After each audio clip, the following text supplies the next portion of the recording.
will be open line, and we're going to talk about a wide range of subjects. I want to start off, and of course, open lines means you can talk about anything you want to talk about. It's all screened. Randy, our board op from Monday to Thursday, and Ben on Friday. What they'll do is they will take your question, put it up on Skype. I'll decide if it validates that we should bring that question on air. And the first issue I want to talk about is a geopolitical one, and it's dealing with immigration. Now, what's happening, and just to kind of pull out some of the news items of what's happening, is we've had a surge from 5,000 to over 300,000 illegals that have suddenly arrived at our border. I just talked to John Moore this morning, who'll be on hour 3 today. And we now know that there's advertising going on in Guatemala, San Salvador, etc., that's being paid for, and the local radio and TV stations are saying if you arrive in America, you're not going to be sent home. Now, that is bad enough. We want to know who's paying for it. Now, obviously, it's probably coming from America or a big supporter of Obama, because Obama basically is acting by executive order.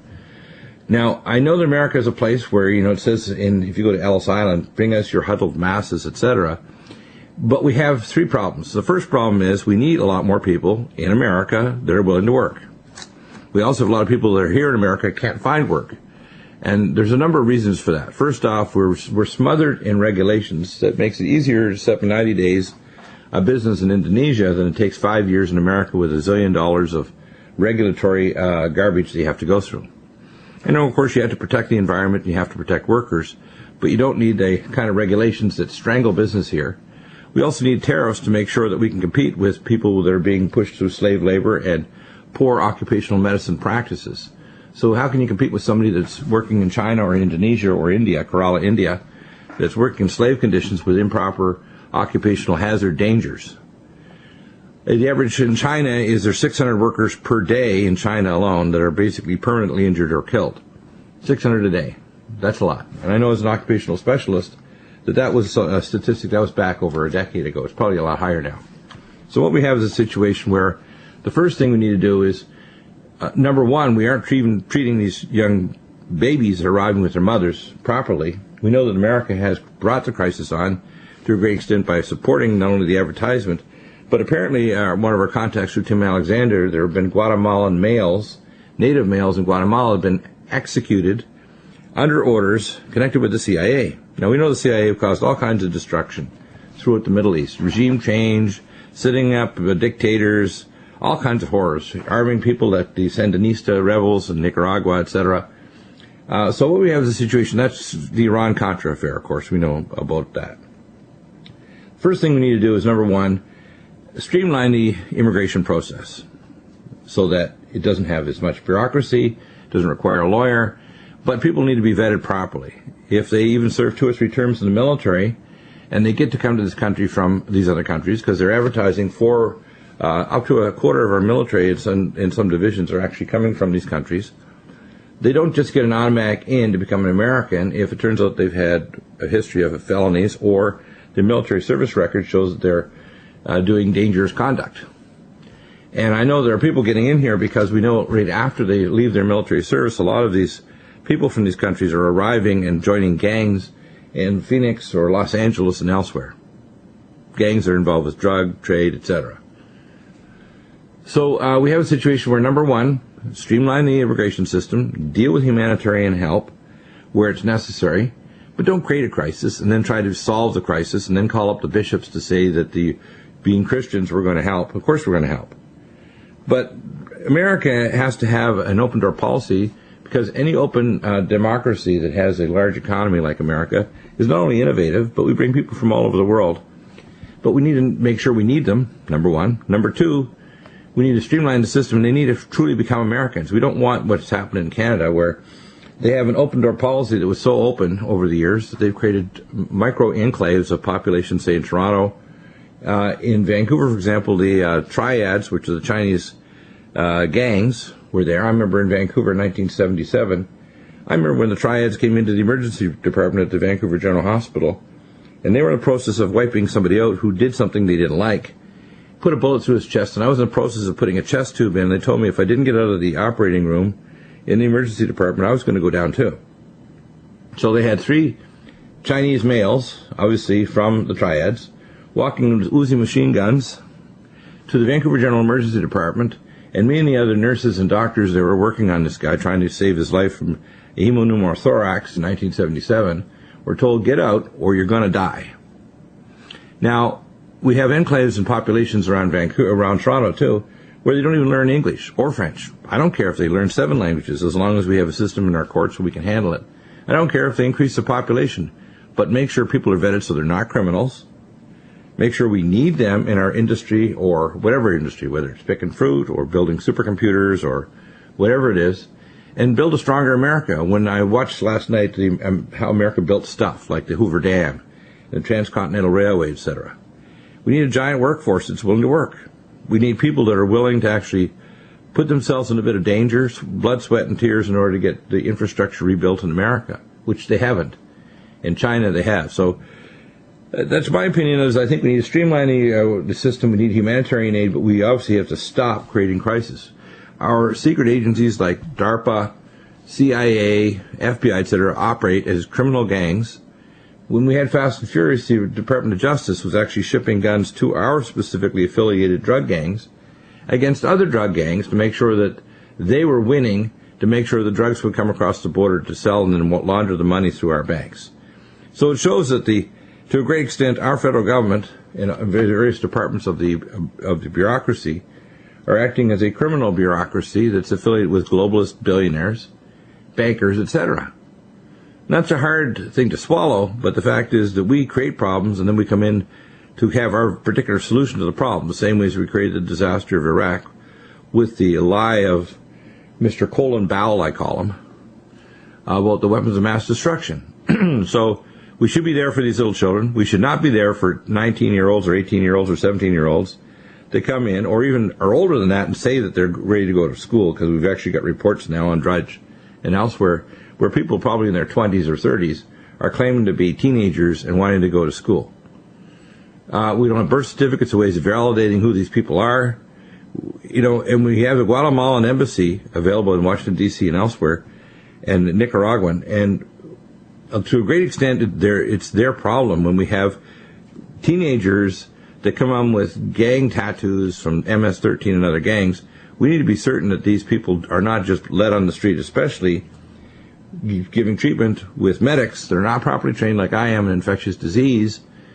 They should properly treat these kids, so if they're emotionally unstable or suicidal, if they're sick with TB or some virus or whatever, you got to make sure they're not going to louse infested on buses or on planes. So Obama basically is trying to break down the border. When he tried to put his immigration bill and he didn't get his way, and his banker buddies in the background, while he's off for a 15-day holiday, are basically saying, break down the border because we want to make the North American Union finalized before you leave your office. That's what it is. It's not make a bigger America, a better America, rebuild infrastructure, bring in people, but also at the same time build infrastructure like NWAPA, North American Water and Power. Bring in fusion energy. Bring in high-speed rail across the country like the Transcontinental Railway, only this time have it going at, 470 miles an hour faster than the Chinese. Having even shipping of containers at high speed underground. Why not? We have tunneling technology to do that. Why can't we do these things? We pick on projects that no one else in the world, like going to the moon, etc. So it's my feeling that we don't think big. We don't think compassion. We create crises. We have a version of solution of it, and then we try to put guilt on people because they don't go along with our program. So help the babies, kick out the teenagers with the bad tattoos if we can vet that they're criminals, close our borders, make sure that everybody gets streamlined so they can quickly become Americans if they deserve so and actually learn the Constitution and language. But otherwise, if you're a criminal, you're out, even if you served in the military. That's my viewpoint. Call in with yours, 800-259. I want to expand that to the whole issue of other countries. Like in China, they have 250 million people that literally are migratory workers. And they're stacked one on top of another inside factories and hammocks. They're treated like animals. And Foxconn facility is a good example of where then you have nearly 1 million people. And the overlords at Foxconn that build their smartphones and all kinds of other devices for electronic firms here in America, like the Apple computers and a lot of other things. Those people basically have explosions because of aluminum dust. Because aluminum is highly explosive. That's where, when it gets in contact, aluminum nanoparticle dust can explode. There's so much stress that a number of people were committing suicide, even jumping from the roof, so they had to put nets around the buildings. We could easily, with literally rulemaking and tariffs, basically say we're not accepting your goods from your country because we're going to apply a certain tariff in financial dollars. We also want to change the work conditions. You don't dump unfiltered air from dirty coal that you have mined all over China into the troposphere. You don't treat your workers like Foxconn, like animals. You don't have Laodai prison camps where you tissue type people because they have one page of the Bible and they try to evangelize and talk to other people about Christianity and then say you're going to talk to us, a, quote, Christian nation, which we are despite the idiot Obama. And we need to become Joshua Christians where we have our sword out of the scabbard ready to slice their head off if they want to attack us, but we have our hand out to shake and to help them and pass them our cloak like these little babies and mothers that are coming from Guatemala. And the two are not conflicting. We need to make sure that we treat human beings and force these other nations to treat the human beings, like the Muslim countries who, in times past, actually had a pretty open culture before the British and the other Westerns came. You know, the Ottoman Empire, for example, was in many ways more amenable to Christians and so on living there than the tyranny of many of the so-called Christian nations living under the Roman Catholic Church and the popes through the Middle Ages. And I know this from my ancestors living in Lebanon, that the Jews, the Muslims, and the Christians could live together until the British arrived and discovered oil there. And then the hatred rose, and then ancient battles that went back to the rise of Islam, which was very violent, because we know that Islam is violent, and the jihads where many of the Jews were either put to death or if they did converted, they're converted to Islam. So most of the people in Palestine, 86% of them are actually blood ancient Hebrews in terms of their genetics. The situation, we always inflame it, so it's to our advantage to balkanize countries and destroy them and to control the currencies. And that's what we did even to Russia, to collapse the, quote, Soviet Union. Rather than negotiating with them, what we did is we decided to destroy them. The same way right now we're baiting them into a situation to start a war in Ukraine. We could stop this with our foreign policy. We could stop trying to build up the BRICS nations to try to attack us, because it won't help them or us. It'll destroy the world economy, and they won't have any customers, so how are they going to sell their stuff? They have giant warehouses all over China now where they have to store the things they build because they can't stop the industry, or they'll have an internal revolution. And for every new job that they create in China, they have 9 to 10 more people qualified to take that position. So they don't have a good situation there either.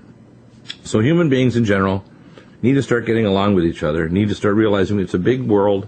It's a world where we can all prosper. We don't have to have one person go way ahead of someone else.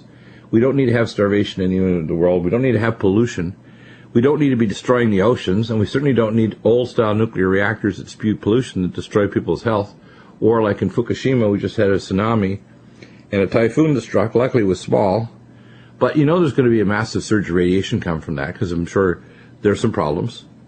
And then when they finally do end up with major catastrophes there, not just there, but OI and the other plants, we're going to have a much bigger overall catastrophe. So all of these are solvable, whether it's the immigration issue, the humanitarian crisis, financial problems, every single issue.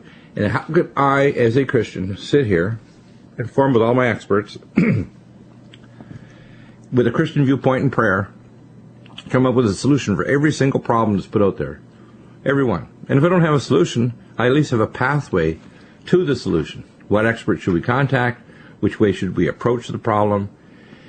That's why I want to hear from you if you have any questions on this or any health issue. Because, you know, one of the discussions I had this morning was with a gentleman who shook someone's head and he ended up with an infection there and he thought maybe it was herpes zoster. It's more likely herpes simplex or one of these multi-drug resistant bacteria like methicillin resistant Staph aureus or a fungal infection. But our policies, even on airliners, like years ago, we used to have HEPA filters in all the airliners. And I mentioned this to the director of the CDC and the FBI hazmat teams, the infectious disease, and we did our Operation Top Off in Dark Winter back in 1997, that there was a problem with hazmat there and the spread of bacteria, so they should have had an air filter on every airliner. So the situation... We have callers that are trying to get through. Oh, we have callers that are trying to get through, I guess. Yeah, and if you could tell the board ops to get them through, they're lined up to get on the show. Ah, we have callers lined up. They're not getting through again. Randy, our board op, I guess, we'll see if our line is working. It's 800-259-5791. So obviously, because there's callers trying to get through, and I guess they're not getting through on the board. So let's see if that line is operational.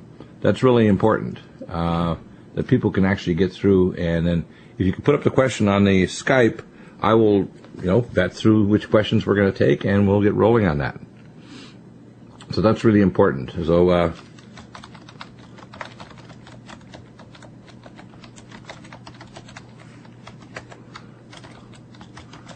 okay, we will get that operational here in a second. That's really important. And so here's the situation. We as Christians should be the leader, not the follower. We should be the dog, not the tail. We should be the sword, not the shield. Cutting down evil and exposing stupidity, whether it's in the medical field, the geopolitical field, the financial fields. And we should be the ones that actually lead people toward, I call the code of many colors, where people of all nations, languages, skin colors, etc., can live in a world that's safe, that's free of danger, that's free of disaster. And if there is disaster, we're there to try to mitigate the disaster and protect people and save them from the outcomes, whether it's the collapsing magnetosphere that now is disappearing at 5% per decade, the increased ultraviolet light, the danger of radiation from Fukushima or plants around the world that could be hit either by terrorism or nuclear bombs. It's important that these issues be dealt with, because they're not being dealt with. We have a situation where, in fact, the powers that be try to amplify the problem and then come up with their solution, which is always more control, whether it's seizing our cell phone records, our information on our internet usage, track us on our cell phones so they know our GPS coordinates. It's basically like DARPA and the NSA. Their whole goal is to completely control the population. So we no longer have a population that owns a republic that protects their rights. We have a group of billionaire bankers and globalist Satanists that want to own the population like a herd of animals. And because we're only about 2 to 3 decades away from what I call biological or cybernetic immortality. In other words, it's not us, an echo of our version. And these people are thrusting forward to say we really don't need all these billions of people because we can run the world with a lot less. Believe it or not, that's what they think. We'll be back in just a moment. Your questions are lined up, so we will talk to our board up and get this all. If you want to call back in, make sure your radio's turned down so it doesn't get feedback. Apparently, on the last break, we had some feedback going on, so I had to think a couple callers dropped. When you call in, turn your radio down so you don't get bad feedback when you're on air, and then Randy will connect you. We have Mark now in Oregon. He had a question or comment about Israel and Hamas. Go right ahead. You're on the air. Yes, good afternoon, Dr. Bill. Dr. Bill, when it comes to the situation at the border, and I had one question for you relative to the conflict in the Middle East between Palestine and Israel. Right. That DREAM Act that Obama put through, I guess, within the last year or two, is actually operative, as I understand it. There was no DREAM Act actually passed. Yep. They talk about a DREAM Act. They were trying to pass a DREAM Act bill. What they have is rulemaking and policy changes, so we had the border guards stand down, do other things. That's not a good thing, because then you're allowing coyotes to bring across people that are potentially criminals, as well as real valid refugees that are trying to escape, like these Guatemalan women with their babies. They're refugees. Right. Refugees get in. MS-13, 17-year-olds with tattoos on them that are involved with gang warfare shouldn't get in. I mean, it's real straightforward to me. They bring them to the Guatemalan, if they're from Guatemala or Nicaragua, they bring them to their embassy, and then they deal with them from there. Yep. The problem I see is that we have a mixture of things. They want to throw them all in one ball.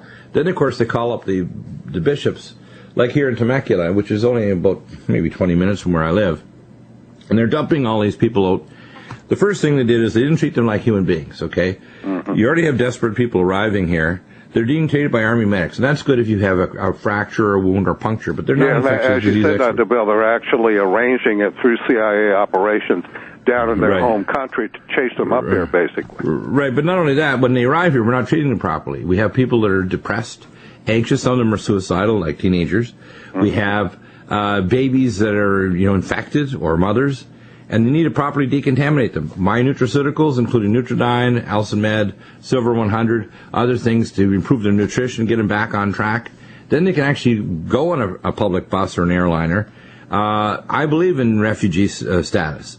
I don't believe in just an open border where basically you don't even have border guards, so you can bring across drugs, weapons, or even nukes. You can bring up anything. You can have a container full of God knows what. Of course, that's part of the plan, Dr. Bill, is to actually begin sickness in this country being spread to me, here. if you want guest workers coming in, if let's say you want to go back to their own home country, you can have the company bring them up on a proper bus or train from their country, Nicaragua, Mexico, wherever, have them work here, and then bus them back to their town after they've made their money.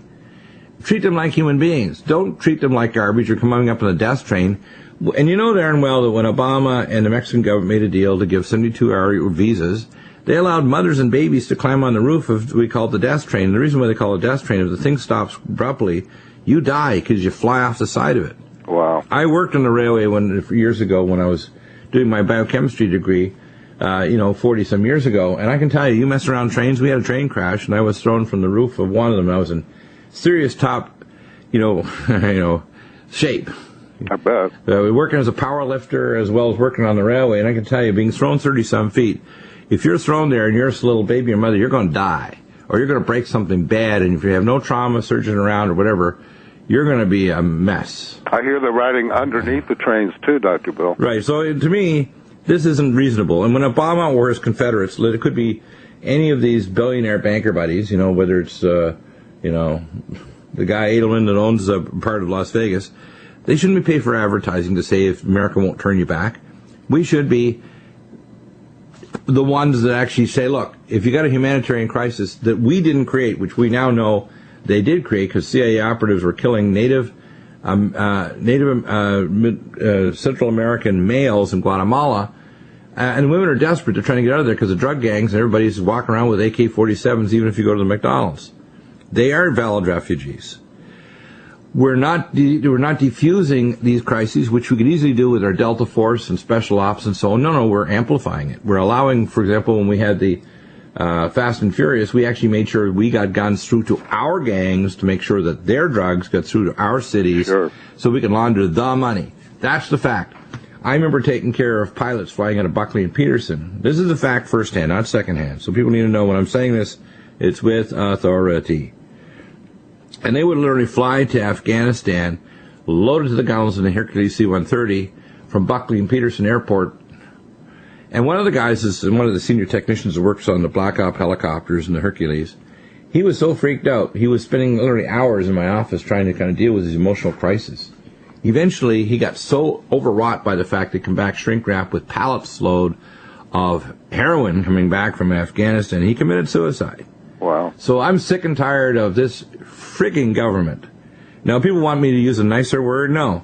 I'm sick and tired. It doesn't matter which administration's in there. It doesn't matter if it's Democrat, Republican. You could call it a bastard government, Dr. Bell. Like right, a bastard, okay? This is what Jesus would say. A bastard government, a reprobate, a vile government that does this kind of stuff.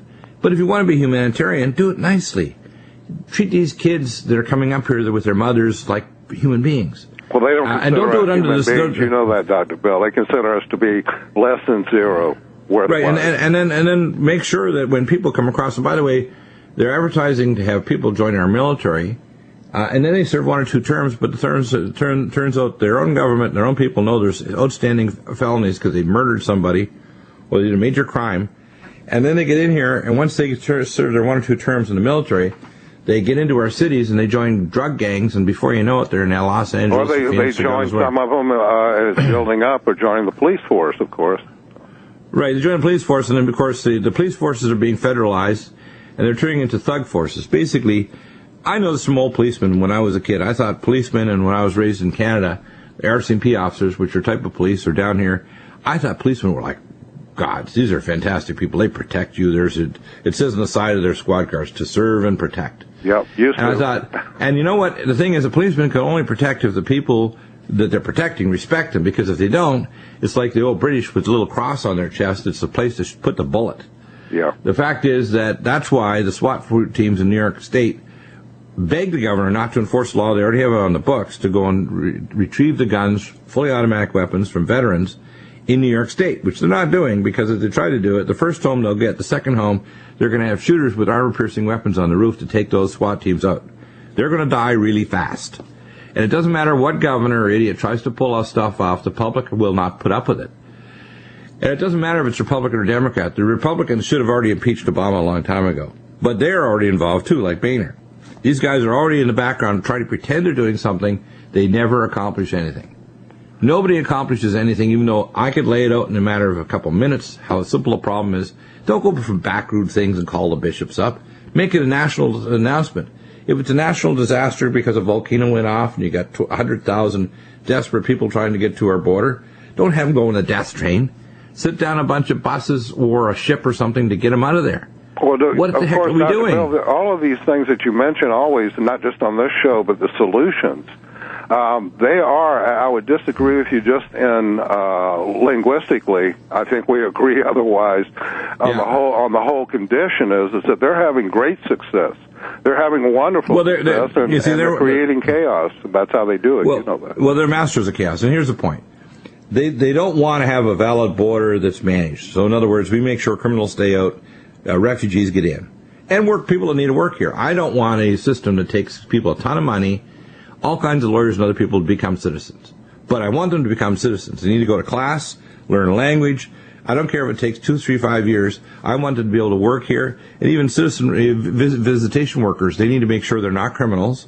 I remember in Colorado, and this is something that was pretty nasty, that I would take care of, I would see auto cases, and somebody would commit a crime from Mexico that would have a unsafe rig or an unsafe vehicle, and they'd harm or kill someone, and all that would happen is they'd be deported. And they were uninsured motorists, so if you didn't carry uninsured motorist stuff to cover yourself, you were screwed if you were, right? And what happened is these people would be back with a matricular card from the city of Denver in a matter of 30 days, driving another unsafe vehicle or under the influence of tequila or God knows what. Totally lawless, huh? Totally lawless, and collaborated by our governments. Absolutely. Welcome back to the Nutrimedical Report. And we're open for callers, by the way. We had some people that were getting some feedback, so I want you to call in this last segment. And, of course, again, in hour number 3. Mark, I'm just going to pull up some of the stuff from Drudge because I'm just... again, I gave solutions to this, and I had a discussion with someone. I'm not going to mention who it was. And they always try to take it, because they want to throw it into all one big thing. Uh-huh. Yes, you need to have, I agree we need to have refugees, right? We need to have a refugee situation where you deal with these Guatemalan women. But we created the crisis. We still need to have them. But here's this dead children wash up on banks of Rio Grande. That's the top report right now in Drudge Report. Now, that's unreasonable. We created the crisis, and Obama, how does he sleep at night when he knows that a 72-hour visa that allows them to actually get into Mexico, which before they wouldn't get to Guatemala or any of these other countries to Mexico. Southern border of Mexico is tight as a drum.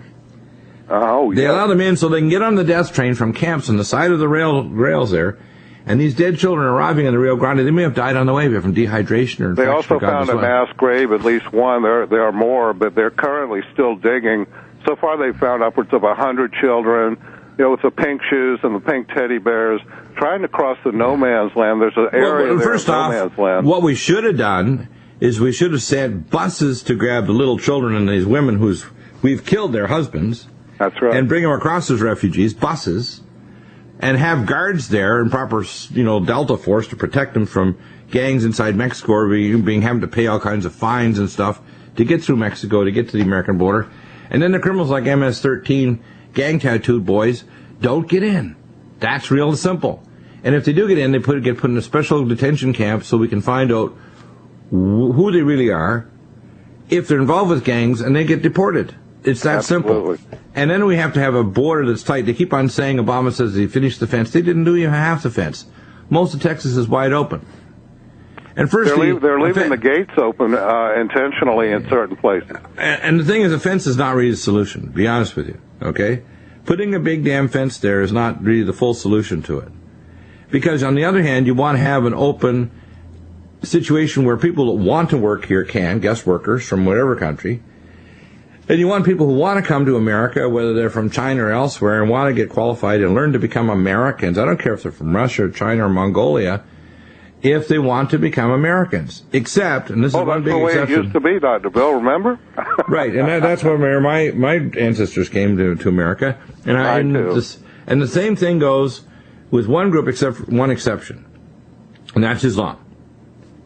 If you're coming here as a Muslim, I think we need to seriously curb the amount of immigration from Islam.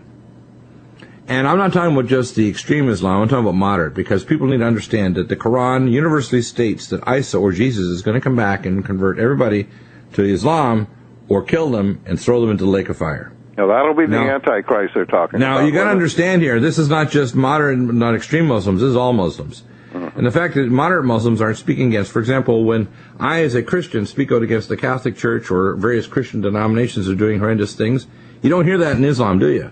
You never hear criticism. It's all about Islam. They're collaborating with them, and 14% of Islam, you see, is religion, and 86% is geopolitical control. So I don't think we should have open borders to let Muslims come into this country.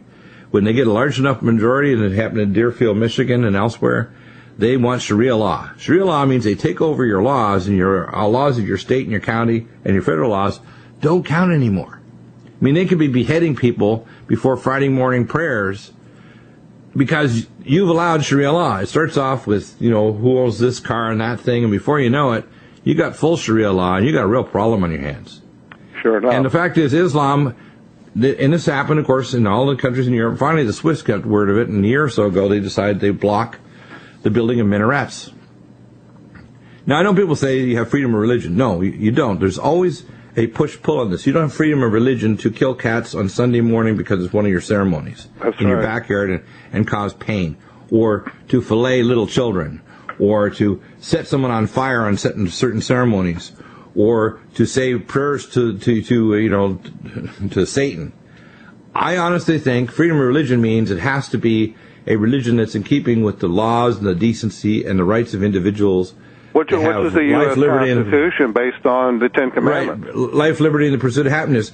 Islam does not preserve life, liberty, and the pursuit of happiness. Every country they come into, they ultimately destroy. Why do you think all these protests are occurring in Gaza, in Paris?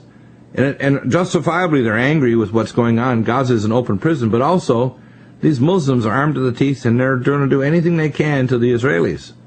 And the reason is the Israelis are maniacs. They're even worse in a sense than the Muslims. So we don't have two good guys here. We got two bad guys, and we want to try to take sides. You can't take sides, and you can't split up the land. You got to say you're going to end up eventually with a secular republic, which is what it is, because people like Netanyahu aren't even a Jew. I mean, he tries to pretend he's a Jew. Oh, he's a Luciferian. And the ultra-Orthodox Jews, if Jesus came today and went to one of their synagogues, he'd say, "You're of the synagogue of Satan. You believe in the writings of rabbis, not the prophets of ancient Israel and the Torah. You believe in the Talmud of Babylon, the Zohar, and other horrendous documents that make a mockery of ancient Hebrew belief systems and what God told the ancient peoples." And he said, "I changeth not." So for all you Jews out there that think that it's okay to believe in these documents, they're not just historical, they're horrendous. They treat that human beings, especially Christians, etc., are sold as dogs. We're not. Okay? So get a life. Get in the 21st century. Realize if your religion says that other people are not decent or deserve to live, I don't care what skin color. My ancestor was Joseph and was Moses.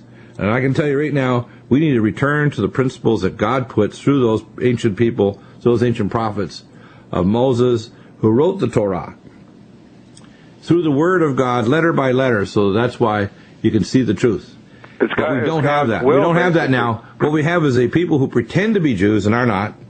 We have a people who pretend to be Muslims and are not, because they're actually ancient Hebrews, but they were put to the scimitar, the sword, if they didn't convert. And we have a country who calls itself a Christian nation. It's a dragon nation. It said, "I saw a nation, and when it looked like a lamb, but when it spoke with the voice of a dragon." You know what that is? That's America. We're the most evil nation that's ever stalked the face of the earth, and we got a double portion of judgment coming on us. And this president is just a symptom. He's a pimple on the geopolitical abscess in our body politic of America.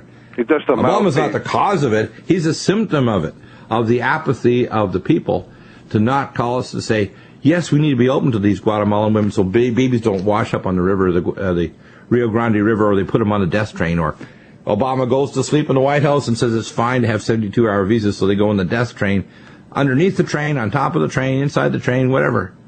And then we have CIA killing Guatemalan males, native males, so they create the crisis, and then somebody, whether it's the affiliate of Obama or one of these other idiots, billionaires, paying for advertising to say, come on up, the doors are open.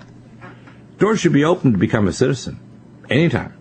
Guest workers, put them in a nice, comfortable bus and get them across the border safely so they don't die in the damn desert, starving and dehydrating to death. It's obscene. It's really like when you put a piece of cheese in a mouse trap. That's what they've done to these people. Well, I live here in San Diego, and we have lots of organizations that actually put bottled water and put fountains out and so on for the people trying to cross the desert so they don't die just getting here. Okay? Yep. We need to start being Christians instead of being idiots, or thinking we're going to side with the Democrats versus the Republicans. They're both bad. They're both two sides of the snake party, I call it. Sure enough. And we need to have an open, if we're say we're really a constitutional democracy, we need to have an open republic that allows for a lot of people to come here and work, and that's why America is great. Yeah, that's how America became a reality. Right. That's exactly right. Yes, sir.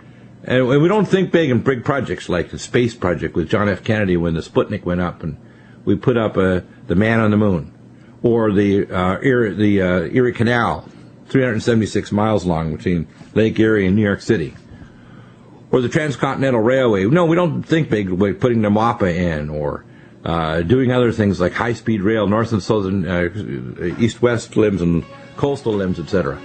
We don't think big anymore. You know who's thinking big, believe it or not? The Chinese. Even though they're abusing the hell out of their people, we shouldn't tolerate it. You got one page of the Bible and you evangelize in China, you go to a Laodai prison camp, one of 20,000 camps, get tissue typed, and if they desire your organs, your eyes, your heart, your liver, are whipped out of you, they even charge the family with the cost of the bullet at the extraction van, literally right beside like a Schwinn ice cream truck, right beside the airport pilot with the coal-packed liver and kidneys and whatever they're going to pull out of you. Horror story. Heading off to Amsterdam or anywhere else to transplant those organs. That's the reality. Okay? So anybody wants to challenge that, call in, and you're going to get a talking to. Okay? Hour 3 coming up.